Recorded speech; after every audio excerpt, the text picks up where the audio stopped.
the justification for police shootings in almost all these cases and cases like them is that the person ended up shot because there was a perception that they posed some kind of threat to other civilians on the scene. More often, a perceived threat to the police officer responding to the scene, a threat, real or perceived, that was enough to justify or at least explain why this African-American person was shot to death by police because of their perceived dangerousness, because of the perceived threat that they posed. What about that idea of threat to police? Today in Washington, D.C., a federal judge revoked the ordered release of one of the January 6th defendants. In his ruling, Judge Emmett Sullivan summarized what the defendant is accused of having done on January 6th. This is how he summarized it. Quote, "As Officer A.W. lay on the ground, Mr. Witten began striking at the group of officers with a metal crutch. As D.C. police officers attempted to defend themselves against the members of the mob who were converging on them with various weapons, Mr. Witten climbed over a railing, kicked at Officer A.W. while standing over top of him, grabbed a different officer, Officer B.M., by the head and helmet, pulled him over Officer A.W., and dragged him face first down the U.S. Capitol steps into the violent mob. Approximately 20 minutes after those attacks on Officers A.W. and B.M., Mr. Witten allegedly engaged in another round of assaults against D.C. police officers. Per prosecutors, body-worn camera footage and U.S. Capitol surveillance footage confirm that at around 4:48 p.m., Mr. Witten walked up to a police line. He was confronted by a protester who told him and others to stop. Mr. Witten retreated, but then he ran back to the line of officers, kicked them, and yelled, "You're gonna die tonight." Now that is a threat to police officers. That text is from a court ruling ordering that man to be jailed today. Because even though those are the allegations against him, that's what he was arrested for allegedly doing at the U.S. Capitol.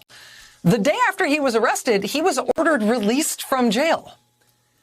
He is facing multiple felony charges, including assaulting a police officer with a dangerous weapon, which means he's up for a 20-year prison sentence on just that one charge. There is body camera footage and surveillance camera footage supporting prosecutors' charges about this. He's also talked publicly about his participation in these assaults, expressing, among other things, no remorse.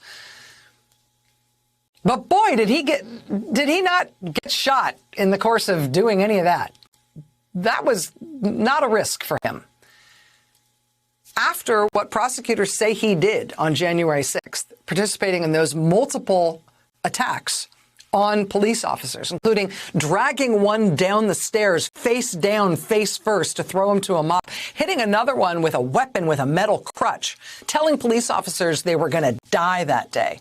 After prosecutors say he did those things that day, what happened to him that day? He went home.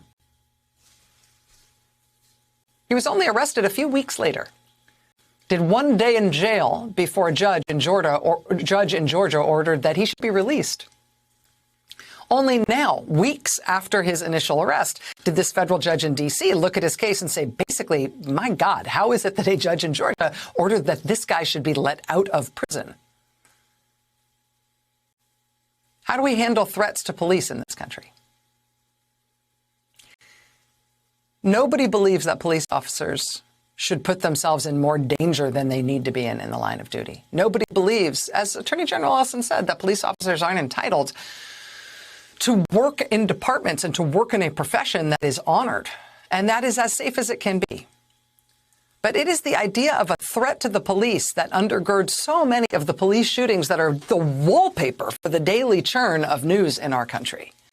But real threats to the police, including concerted attacks by police, on police, they are not all met with bullets from the police.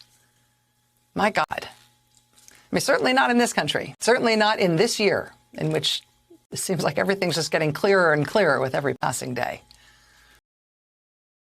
Hey, thanks for watching our YouTube channel. You should know that you can follow today's top stories and breaking news and catch up on your favorite MSNBC shows all in one place. Download the NBC News app today.